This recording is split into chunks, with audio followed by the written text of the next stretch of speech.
Mga kapuso, sa Novaliches, Quezon City na biktima na snatcher ng call center agent na apo ni Madam Auring. Nakaladpad pa raw siya ng sasakyan ng hablutin ng isang pasahero nito ang kanyang bag. May live report si Chino Gaston. Chino. Yes, Emil, basag ang kanang panga at nagtamo ng maraming galos sa katawan ng call center agent na si Daryl Simon Pexon matapos kaladkarin ng isang blue Toyota Revo na may plakang XGS 946 sa Sangandaan, Novaliches, Quezon City, dakong alas 10 hanggang alas 11:30 nitong nakaraang 1 ng Hunyo. Kwento ng biktima, hinablot umano ng isang pasahero ng sasakyan ang kanyang bag at nang ayaw niya ito bitawan, kinaladkad siya ng sasakyan ng mga sospek. Galing Fairview ang biktima at napunta sana ng Holy Cemetery.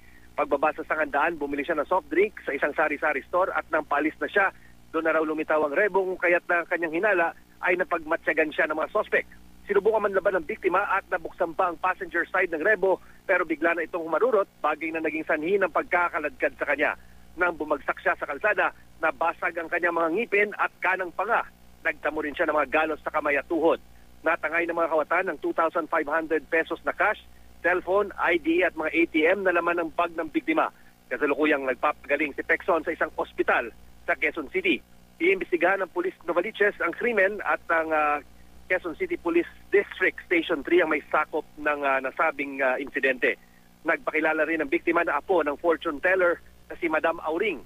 Babala ni Daryl sa mga naglalakad sa kalsada, maging alisto at magdala ng pang self-defense para hindi maging biktima lalo't nagsimula na ang pasukan. At yan ang latest mula rito sa Quezon City. Balik sa iyo, Emil. Chino, ayon sa impormasyon na ating nakalap, mayroon bang testigo, mayroon ba nakakita ng hablutin ng mga kawatan? Itong personal na kagamitan ng apo ng fortune teller na si Madam Auring. Chino, go ahead. Alam mo, Emil, nakausap natin yung mga ilang pulis na kasulukuyang nag-iimbestiga dito sa insidente at nag-ikot na rin daw sila dun sa lugar kung saan nangyari itong krimen noong 1 ng Hunyo. Pero hanggang sa mga sandaling ito, hindi pa rin daw sila nakakakalap ng anumang report o anumang salaysay mula sa mga sinasabing saksi. At nakapagtataka rin tayo, Emil, kasi yung lugar na yan sa Sangandaan, napakaraming tao at daanan ng mga jeep. Kung kaya't palaisipan ngayon o hinahanap pa ngayon ng mga pulis itong mga sinasabing saksi para magbigay nga o magpatibay dito sa ebidensya laban sa mga sospek. Lumalabas ba, Chino, na crime-prone area itong lugar ng pinangyarihan kung saan naganap yung snatching, Chino? Wala tayong impormasyon na Emil sa sandaling ito kung ito isang crime-prone area. Bagamat sa ilan sa mga pulis na ating nakausap na off the record ay sinasabi nila yung pangyayari ay katakataka rin dahil na-trace din ngayon yung plaka ng sinasabing sasakyan at lumilitaw na hindi ito ang nakarehistro dito sa tinatawag nating na-trace na number na XGS 946. No? Bagamat ito ay nakarehistro daw sa isang TRV at hindi sa isang Toyota Revo.